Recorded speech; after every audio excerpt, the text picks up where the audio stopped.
Good morning students. D Sharma classes के official YouTube channel पर आपका स्वागत है। आज मैं आपके सामने इलेक्ट्रोकेमिस्ट्री के क्लास 12 के कुछ मेन पॉइंट्स लेकर के आया हूं, जो कि आपके ऑब्जेक्टिव वगैरह करने में और शॉर्ट आंसर क्वेश्चंस करने में बहुत बेनिफिशियल होंगे। देखिए, सबसे ऊपर से पहले कंसेप्ट से हम आते हैं। इसमें सबसे पहले हम आपको बता रहे हैं कि 1 Faraday is equal to 96500 coulomb होता है, और ये charge of 1 mole of electron भी होता है। The second point is Faraday's law of electrolysis. पहला पॉइंट ये है कि 96500 कूलाम चार्ज अगर किसी भी सोल्यूशन में पास किया जाएगा by the help of battery, then 1 gram equivalent weight of the substance will be deposited. The third point is mass of the substance deposited is directly proportional to charge passed, and m proportional to q की जगह it रख देंगे, फिर m बराबर ZIT लगा देंगे, जहां पर Z इलेक्ट्रोकेमिकल कांस्टेंट है। द नेक्स्ट पॉइंट इज, जो आप फिगर देख पा रहे हैं वीडियो में, अगर दो सोल्यूशंस हैं, एक AB का सोल्यूशन है और एक XY का, दोनों को सीरीज में जोड़ करके बैटरी से उसमें सेम करंट पास कर दी जाती है, then the weights are deposited in the ratio of their equivalent weights. ध्यान रखिए, कैटाइन कैटाइन से कंपेयर होगा, एनायन एनायन से कंपेयर होगा। तो अगर कैटाइन A है और दूसरे का कैटाइन X है, तो weight of A upon weight of X is equal to equivalent weight of A upon equivalent weight of X। और इक्विवेलेंट वेट हम जानते हैं कि किसी भी चीज का वो वेट जो 1 ग्राम हाइड्रोजन से कंबाइंड कर सकता है, उसे इक्विवेलेंट वेट कहते हैं। और इक्विवेलेंट वेट निकालने का तरीका होता है एसिड में molecular weight divided by number of hydrogen, base के केस में molecular weight divided by the number of OH, और साल्ट के केस में होता है molecular weight divided by the valency of the metal. अब हम इलेक्ट्रोलिसिस पर आते हैं, अगले टॉपिक पर। इलेक्ट्रोलिसिस में देखिए क्या है, दो तरह के केस बनेंगे। अगर कॉपर सल्फेट का इलेक्ट्रोलिसिस करना है, तो कॉपर सल्फेट का इलेक्ट्रोलिसिस दो तरीके से होगा, एक बार कॉपर की रॉड लेकर, एक बार प्लेटिनम की रॉड लेकर। अगर कॉपर सल्फेट का सोल्यूशन हम ले लें और उसमें कॉपर के इलेक्ट्रोड डाल करके बैटरी लगाते हैं सबसे ऊपर वाली फिगर में, then the following reaction will take place. CuSO4 ionise होगा, Cu double positive plus SO4 double negative, and then negative electrode पर Cu डबल पॉजिटिव 2 इलेक्ट्रॉन लेंगे, कॉपर बनाएंगे, at positive electrode SO4 double negative जाएगा और copper से react करके copper sulphate बनाएगा, अगर इलेक्ट्रोड कॉपर के हैं तो। लेकिन अगर प्लेटिनम के इलेक्ट्रोड हैं, आप देख पा रहे होंगे, तो प्लेटिनम के इलेक्ट्रोड में रिएक्शन उसी प्रकार से चलती है, लेकिन लास्ट में जो सल्फेट आयन होता है एनोड पर, वो प्लेटिनम से रिएक्ट नहीं कर पाता, तो वो SO2 प्लस O2 में टूट जाता है। और यहाँ पर हम ये भी ध्यान रखेंगे कि SO2 गैस वाटर सोल्यूबल हो जाती है, O2 गैस रिलीज होती है। तो ये सवाल बहुत पूछा जाता है कि एनोड पर कौन सी गैस रिलीज होगी। तो ये इसी प्रकार से हमने जिंक सल्फेट का इलेक्ट्रोलिसिस 2 बार में किया है। First in the presence of zinc electrodes, and other in presence of platinum electrodes. दोनों के रिएक्शन आपके सामने दिए हुए हैं। ZnSO4 टूटेगा, Zn double positive plus SO4 double negative में, नेगेटिव प्लेट पर Zn डबल पॉजिटिव 2 इलेक्ट्रॉन लेंगे, जिंक बनाएंगे, पॉजिटिव इलेक्ट्रोड पर सल्फेट जाएगा, और अगर जिंक का इलेक्ट्रोड है तो वापस ZnSO4 बना लेगा। लेकिन अगर प्लेटिनम का इलेक्ट्रोड है तो सल्फेट टूट करके SO2 प्लस O2 में टूट जाता है। और इसके बाद मैं कुछ अपने अगले इंपॉर्टेंट टॉपिक पर आता हूं, दैट इज फ्यूल सेल। आप फ्यूल सेल का डायग्राम देख पा रहे हैं और वीडियो में, तो इसमें हाइड्रोजन और ऑक्सीजन कंबाइंड होकर वाटर बनाते हैं। 2H2 plus O2 is equal to 2H2O plus heat, और ये जो हीट है यही इलेक्ट्रिक करंट में कन्वर्ट होती है, हीट से ही इलेक्ट्रिसिटी पैदा होती है। यहाँ पर हम देख रहे हैं, ये चैम्बर है, बीच में वाटर लिया हुआ है और 0.5 नॉर्मल NaOH पानी में घुला हुआ है, ये कैटलिस्ट का काम करेगा। नीचे हीटिंग कॉइल लगी हुई है, एक तरफ से हाइड्रोजन आ रही है पाइप में से, एक तरफ से ऑक्सीजन आ रही है। ये पोरस ग्रेफाइट इलेक्ट्रोड्स को क्रॉस करके बीच में वाटर वाले चैम्बर में आएंगे, NaOH वाले चैम्बर में, वहां पर हाइड्रोजन ऑक्सीजन कंबाइंड होकर वाटर बनाएंगे, और इस दौरान जो हीट निकलेगी उससे इलेक्ट्रोड्स गर्म हो जाएंगे और बाहर लगे हुए सर्किट में इलेक्ट्रॉन का फ्लो बढ़ जाएगा। That is fuel cell. It is not for common use because the electricity produced by fuel cell is very costly and it is especially used in the space shuttles। कोई भी space shuttle जो अंतरिक्ष में जाता है, space में जाता है, उसमें हाइड्रोजन और ऑक्सीजन के सिलेंडर होते ही होते हैं, तो fuel cell is easily maintainable. तो जो भी अंतरिक्ष यात्री होते हैं वो आराम से इसको मेंटेन कर सकते हैं, कोई खराबी हो जाती है तो सही भी कर सकते हैं। लेकिन प्रैक्टिकल यूज में ये ज़्यादा नहीं आता, क्योंकि इलेक्ट्रिसिटी बहुत महंगी होती है इससे जो बनती है, और उससे कहीं सस्ते विकल्प हमारे सामने मौजूद रहते हैं। तो आपने देखा कि पोरस ग्रेफाइट इलेक्ट्रोड्स हैं, पोरस माने छेद वाले इलेक्ट्रोड्स, जिनमें हाइड्रोजन और ऑक्सीजन निकल करके बीच वाले पार्ट में आकर के वाटर बनाएगी, और वाटर बनने में जो हीट निकलेगी उससे सेल से बिजली पैदा होती है। इलेक्ट्रोड्स गर्म होते हैं, सर्किट में इलेक्ट्रॉन रिलीज कर देते हैं।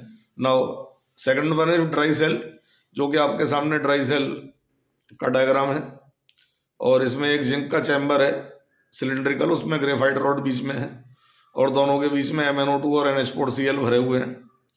द नेक्स्ट पॉइंट जो आपका है कि इसमें सेल रिएक्शंस दिए हुए हैं नीचे।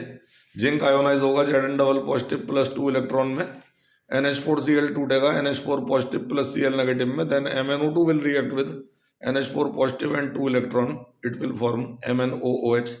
इस प्रोसेस में जो हीट निकलेगी वो इलेक्ट्रिसिटी में कन्वर्ट होती है। तो ड्राई सेल हम अपने रिमोट कंट्रोल, टीवी के रिमोट कंट्रोल वगैरह में यूज करते हैं। The third one is most common battery, that is inverter battery, lead storage battery कहते हैं इसे। इसमें एक चैम्बर होता है जिसमें दो तरह की प्लेटें होती हैं, उल्टे झंडे की तरह प्लेटें ये लगी होती हैं। एक तरफ से लेड की 24 प्लेटें होती हैं, 25 प्लेटें, दूसरी तरफ से PbO2 की प्लेट्स होती हैं, और बीच में H2SO4 भरा रहता है, जो कि आप दूसरी फिगर में देख पाएंगे, जिसमें कि H2SO4 की डेंसिटी 1.3 लेनी है और 40% प्योर H2SO4 हमें लेना है। तो ये रेक्टेंगुलर चैम्बर है ड्राई सेल का। इससे हमने देखिए इन्वर्टर कनेक्ट किया है, इन्वर्टर से दो तार निकाले, एक AC मेंस में है और दूसरा अप्लायंस में है। अगर लाइट आ रही है तो AC मेंस से लाइट इन्वर्टर में हो जाती है, इन्वर्टर AC को DC में कन्वर्ट करके बैटरी में भेज देता है। बत्ती भाग जाती है तो बैटरी में से DC निकलेगी, वो फिर इन्वर्टर में आएगी, और इन्वर्टर उसे AC में कन्वर्ट करके आपके अप्लायंस चलाएगा। ये मैकेनिज्म इसका होता है। और अब आप लेड स्टोरेज बैटरी के सेल रिएक्शंस देख पाएंगे। यहाँ पर लेड आयोनाइज हुआ है, 2 इलेक्ट्रॉन दिए हैं, फिर H2SO4 टूटा है, फिर Pb डबल पॉजिटिव की रिएक्शन SO4 से हो गई है। PbSO4 बनते समय एनर्जी निकलती है, वही बिजली में कन्वर्ट होगी। अनदर PbO2 भी H2SO4 के साथ रिड्यूस होता है, PbSO4 बनाता है, और ये एक्सोथर्मिक रिएक्शंस हैं सारे। और एक्सोथर्मिक रिएक्शन में जो भी हीट निकलती है वही बिजली बनाने के काम में आती है। इसके बाद हम अगले टॉपिक पर आते हैं, दैट इज कंडक्टेंस। कंडक्टेंस 3 प्रकार का होता है साहब। Specific conductance that is denoted by K, equivalent conductance that is denoted by lambda, and molar conductance that is denoted by lambda m और म्यू। तो अगर कोई भी सोल्यूशन है 1 मिलीलीटर का, कंडक्टेंस स्पेसिफिक कंडक्टेंस कहलाएगा। Conductance of 1 ml of solution is called specific conductance, and equivalent conductance is defined as the conductance of the solution in which 1 gram equivalent weight of the substance is dissolved in water, and molar conductance is defined as the conductance of the solution in which 1 mole of the substance is dissolved in water। तो ये हमने example से लिया है, जैसे H2SO4 है, तो H2SO4 का मॉलिकुलर वेट 98 है, आप वीडियो में देख पा रहे हैं।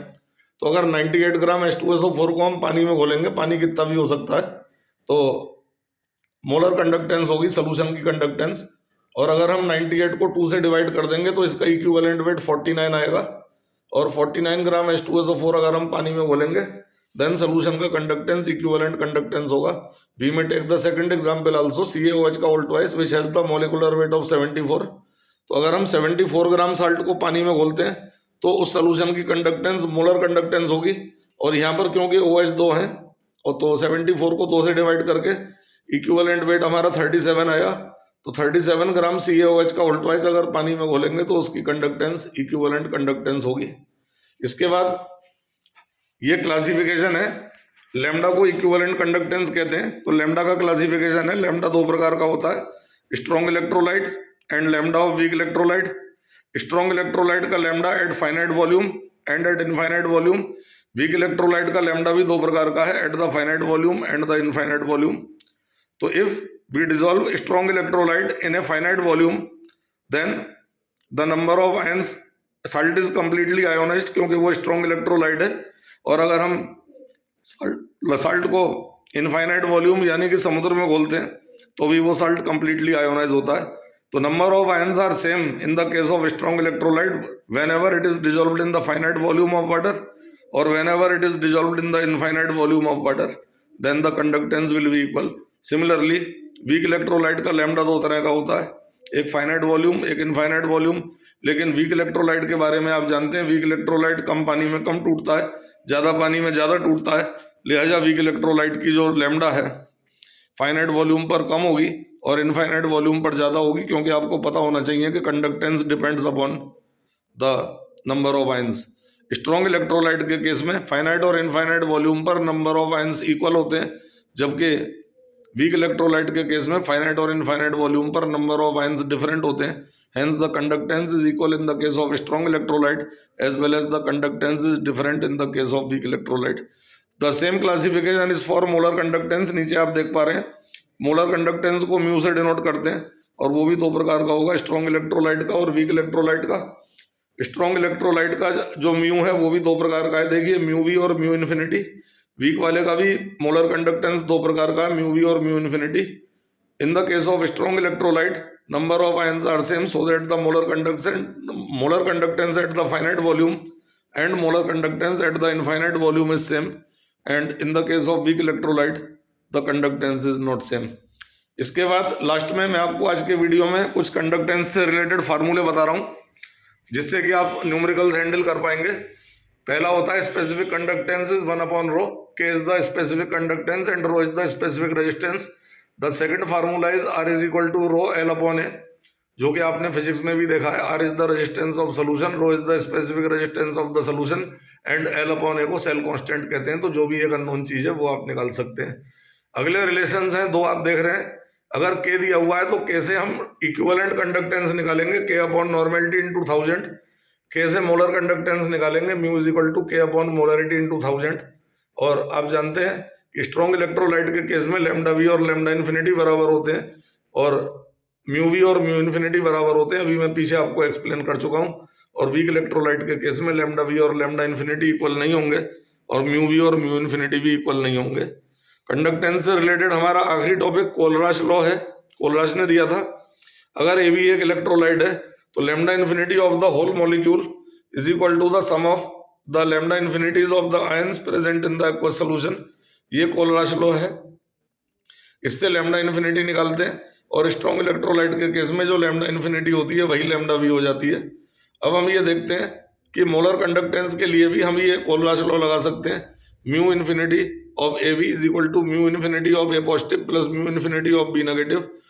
द मोलर और equivalent conductance at infinite volume for the whole molecule is equal to the sum of the conductance of the ions present in the aqueous solution. तो ये हमारा ऑल अबाउट कंडक्टेंस है, मेन पॉइंट्स जिससे आप objective कर पाएंगे। और आपके लिए ऐसी और इंटरेस्टिंग वीडियो हम लेकर के आते रहेंगे और सब्जेक्ट्स की भी जो मेरी फैकल्टीज़ हैं वो अपने अपने वीडियो डालेंगे। तो आप अगर वीडियो अच्छा लगा हो तो चैनल को सब्सक्राइब कर लीजिएगा और वीडियो शेयर कर दीजिएगा। अपने अगले वीडियो में मैं आपको EMF ऑफ द सेल के कुछ बेसिक बातें लेकर के आऊँगा और कल सुबह मैं अपनी EMF वाली वीडियो अपलोड कर दूंगा, जिससे आपको बोर्ड लेवल पर काफ़ी फायदा हो सकता है।